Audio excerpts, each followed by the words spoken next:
Hello friends, investing यानी YouTube channel में आपका स्वागत है। आज हम लोग बात करने वाले हैं 2023 में टॉप 10 म्यूचुअल फंड के बारे में कि जो कि आपको अच्छा रिटर्न दे सकते हैं।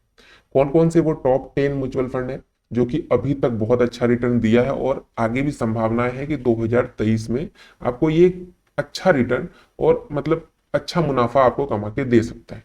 तो कौन कौन सी वैसे फंड है उसके बारे में पूरी जानकारी आपको मिलेगी पूरे डिटेल के साथ। तो वीडियो को लाइक अभी से कर दीजिए, चैनल को सब्सक्राइब भी कर लीजिए अगर आपने अभी तक सब्सक्राइब नहीं किया है तो। बाकी बेल आइकन तो दबाना ही है। चलिए आगे बढ़ते हैं।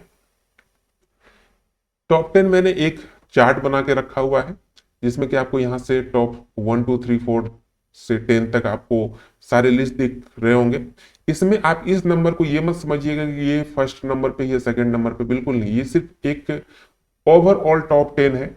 इसमें कोई भी फर्स्ट हो सकता है, कोई भी सेकंड हो सकता है, तो इस चीज को ध्यान रखिएगा। ये डिपेंड करेगा कि आप किस में इंटरेस्टेड हैं।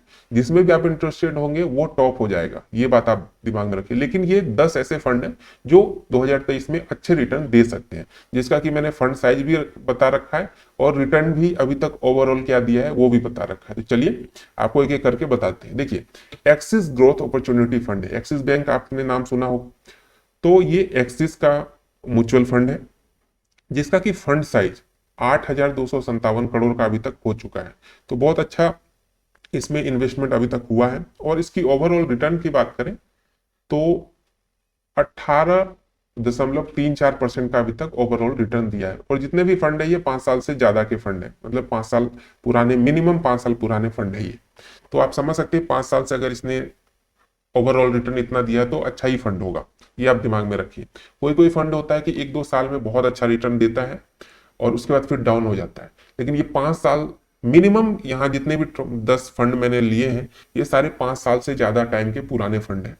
तो इस कारण से ये इन पे थोड़ा ट्रस्ट वैल्यू ज्यादा होता है। अब बात करें दूसरे फंड की, जो कि है क्वांट फ्लेक्सी कैप फंड, जिसमें कि 919 करोड़ का ये फंड साइज है इसमें।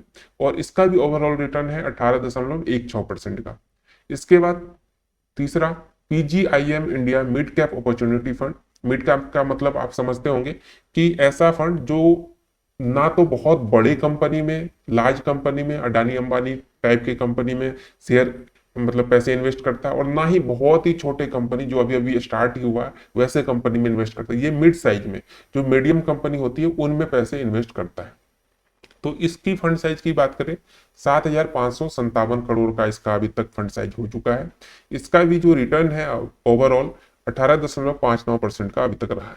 इसके बाद एक फंड है क्वांट मिड कैप फंड, जो कि 1,329 करोड़ का अभी तक फंड साइज हुआ है और इसका रिटर्न 16.38% का रहा है।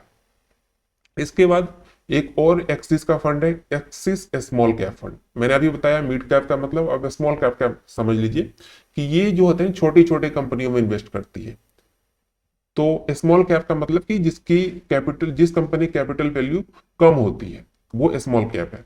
तो अब देखिए, एक्सिस स्मॉल कैप फंड जो है ये 11,390 करोड़ का फंड है। फंड साइज हो चुका है इसका, और इसने ओवरऑल रिटर्न 23.89% का दिया है। तो बहुत ही अच्छा रिटर्न आप देख सकते हैं यहाँ दिया है। इसके बाद जो बहुतों का सबसे फेवरेट फंड होता है वो होता है एसबीआई का। तो एसबीआई के तरफ से एक फंड है एसबीआई स्मॉल कैप फंड, ये भी स्मॉल कैप कंपनियों में इन्वेस्ट करती है। इसका आप अगर फंड साइज देखेंगे तो 15,348 करोड़ का ये फंड साइज है इसका।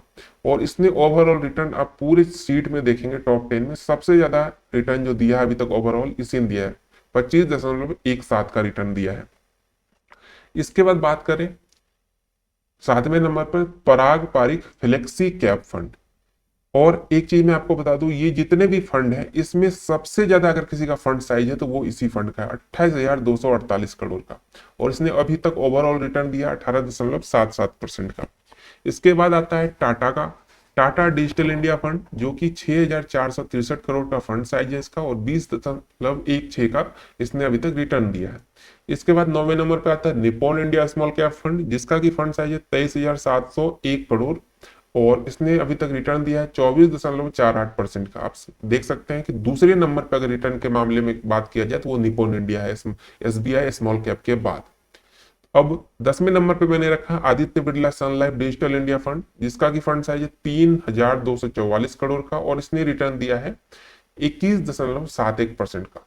तो यहाँ पे देख लीजिए, मैंने 10 फंड के नाम बता दिए जो अभी मार्केट में बहुत अच्छे चल रहे हैं और फ्यूचर में भी इनके ग्रोथ की संभावनाएं बहुत अच्छी है, तो आप इसमें इन्वेस्ट कर सकते हैं।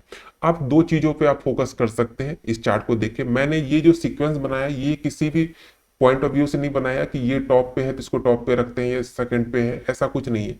मैं 10 ऐसे फंड को लेके आया आपके पास जो कि फ्यूचर में बहुत अच्छा रिटर्न दे सकते हैं। इसमें 1 पे कौन है, 2 पे कौन है, ये डिसाइड करना आपकी जिम्मेदारी है। आप फंड साइज के आधार पे टॉप इसको सीक्वेंस को चेंज कर सकते हैं या रिटर्न के मामले में चेंज कर सकते हैं। तो ये चीज आपको, और ट्रस्ट वैल्यू के अकॉर्डिंग आप देख सकते हैं कौन सा जो कंपनी है उस पर आपको ज्यादा भरोसा है, उस पर भी आप इसको ऊपर नीचे कर सकते हैं। तो ये आपकी जिम्मेदारी, आप मार्केट में रिसर्च कीजिए, सब कुछ को समझिए, कंपनी क्या करती है, किसका फंड है तो और कितना पुराना है, सब चीजों को देखते हुए इन 10 जो ये फंड मैंने बताए हैं म्यूचुअल फंड, इनमें से किसी में भी आप इन्वेस्ट कर सकते हैं, लेकिन रिसर्च आपकी होनी चाहिए। तो ये थी आज की इन्फॉर्मेशन। आशा करते हैं आपको वीडियो अच्छी लगी होगी। अगर अच्छी लगी तो एक बार लाइक कर दीजिएगा, चैनल को सब्सक्राइब भी कर लीजिएगा और बेल आइकन तो दबाना बिल्कुल मत भूलिएगा। चलिए मिलते हैं एक नए वीडियो में।